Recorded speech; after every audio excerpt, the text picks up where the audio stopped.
في حادثة تصادم مصرع الفنان أشرف عبد الغفور في حادثة سيارة مروعة، وكان في طريقه لزيارة ابنته الفنانة ريهام عبد الغفور. تفاصيل وفاة الفنان أشرف عبد الغفور وإصابة زوجته ودخولها إلى العناية المركزة.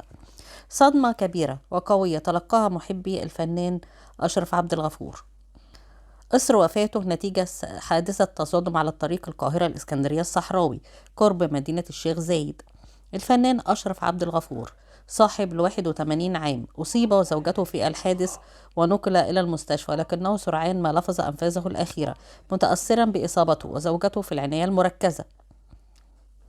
تلقت نقطة شرطة مدينة الشيخ زايد بلاغ من قوات الأمن الدورية عن الحادث، وانتقلوا إلى مكان الحادث على الفور. وألقت أجهزة الأمن القبض على المتسبب في الحادث وإحالته إلى النيابة بتهمة القتل والإصابة الخطأ. الفنان أشرف عبد الغفور فنان قدير من جيل الستينات، اشتهر بأداء أدوار في المسلسلات الدينية والتاريخية. تولى منصب نقيب الممثلين 2012 إلى 2015.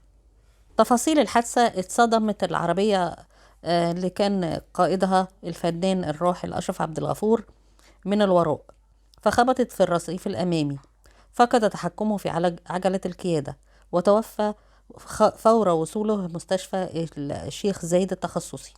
توفى داخل المستشفى. الفنان أشرف عبد الغفور اسمه الحقيقي عبد الغفور محمد عبد الجواد، من مواليد 22 يوليو 1942. العمر 81 عام، من مواليد المحلة الكبرى. إلى أنه تم نقل الأسرة إلى حي الجيزة، وكان من قاطني حي الجيزة، وبيقال أنه هو مولود في حي الجيزة. سنة 1952 كان في هيئة اسمها هيئة التحرير، بتعمل ندوات ثقافية وأمسيات وكده، فهو اتعلم التمثيل في فريق التمثيل، وفرق كانوا بيعملوا فرق مسرحية وعروض ويقدموها، فتعلم مبادئ التمثيل هناك. وبعد كده انضم للتمثيل وبقى رئيس في المدرسة الثانوية، بقى انضم لفرقة التمثيل وبقى رئيس فرقة التمثيل في المدرسة، وأخد جائزة أفضل ممثل وأفضل رئيس فرقة تمثيل في أحد العروض. وكان كافأته الدولة إن هما خدوا مكافأة وعرضوا على دار الأوبرا المصرية القديمة. التحق الفنان أشرف عبد الغفور بكلية التجارة، وبعدين دخل معهد التمثيل. مواعيد كلية التجارة كان ساعات بتتلخبط مع مواعيد معهد التمثيل. كان في معهد التمثيل دخل قسم تمثيل وإخراج، الأول كان كده، ودلوقتي بقى أظن إخراج بس. وناس بتقول التحق بالمعهد العالي للفنون المسرحية، وفي ناس بتقول لأ.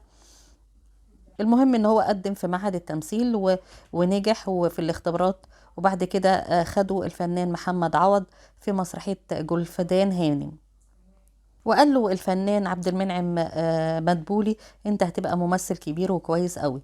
وبعد كده اشتغل في مسلسل الإذاعي مرزوق أفندي سنة 59.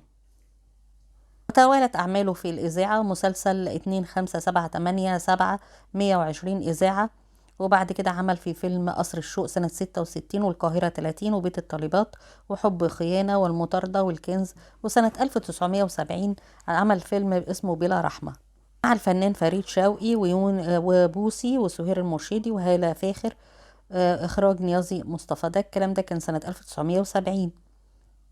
رصيده من المسلسلات 281. هو من أشهر نجوم المؤسسين لمبنى مزبيرو والإذاعة المصرية من الستينات. آخر عمل ليه هو مسلسل اسمه السيدة زينب، وكان قبله مسلسل اسمه لحم غزال والسر وبنت الجبايل. تزوج الفنان أشرف عبد الغفور من زوجة واحدة وهي ابنة عمه، وأنجب منها تامر وريم وريهام. بيحكي بيقول كان عنده تامر وريم، وهو كان بيصور في بلغاريا. مراته اتصلت بيه وقالت له انا حامل، فقال انا سودت الدنيا في وشي. وبعد كده لما جات له ريهام بنته بقت حياته وحبه. اسمه عبد الغفور محمد عبد الجواد. جاب اسم أشرف عبد الغفور ده لأن كان زميله المخرج الفنان أشرف فهمي، فخد كلمة اسم أشرف من زميله في المعهد السينما. وكان معهد السينما أياميها بيخرج اسمه معهد السينما التمثيل والإخراج، يعني معهد سينما كانوا تمثيل دفعة تمثيل وإخراج، خرج 5 دفعات، كان من الدفعات دي منها أشرف عبد الغفور وأشرف فهمي ومحمود الجندي وغيرهم. سنة 1970 اشتغل مع المخرج نيازي مصطفى فيلم اسمه بلا رحمة، وحاول المخرج نيازي مصطفى ابعاده عن مسلسل القاهرة والناس، وده كان مسلسل مشهور جدا في الإذاعة المصرية، فطلع عليه إشاعات عشان يسوء سمعته ويخرجه من مسلسل القاهرة والناس، إلى إن أشرف عبد الغفور قال له لا أنا هشتغل هنا واشتغل هنا. وبيحكي الفنان أشرف عبد الغفور وبيقول إن سبب تمكني من اللغة العربية هو المخرج الإذاعي الشهير محمد الطوخي، كان عنده استوديو خاص للإنتاج للدول العربية، الجزائر والمغرب والسعودية والكويت، وكان في الاستوديو ده بيدبلج المسلسلات باللغة العربية الفصحى لإذاعة BBC في لندن. جاب له مدرسين مخصوص يعلموه اللغة العربية الفصحى وأساتذة متخصصة، وكان بيجيب له قواميس ومعاجم في اللغة العربية كي يتقن اللغة العربية. وبيكمل الفنان الراحل أشرف عبد الغفور وبيقول هو علمني وشغلني معاه في الاستوديو.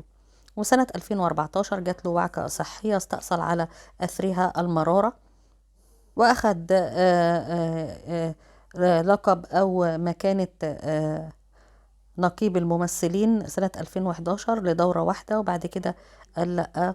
وكله بيحكي وبيقول إن هو كان فنان محترم وملتزم، ربنا يرحمه ويغفر له ونحتسبه من الشهداء، والبقاء والدوام لله.